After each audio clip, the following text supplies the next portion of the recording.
புது ரூட்டு. இது எங்கே போய் சேருதுன்னு பார்ப்போம்.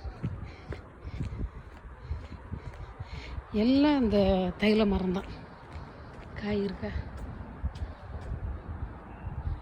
எல்லாமே தைல மரம் தான்.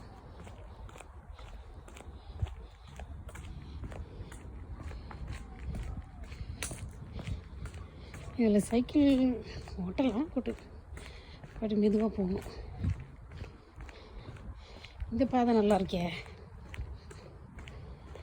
பெரிய வண்டியெல்லாம் ஓட்டிட்டு போக முடியாது. பாருங்க, நல்லா இருக்கே.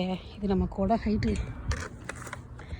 நம்ம கொடை அளவு கூட கொஞ்சம் கூட இருக்குது. சைக்கிள் ஓட்டலாம். So I joined here. எந்த ரூட்னே தெரில. நான் போயிட்டுருக்கேன். எஸ், அந்த பார்க் போயிடுச்சுல.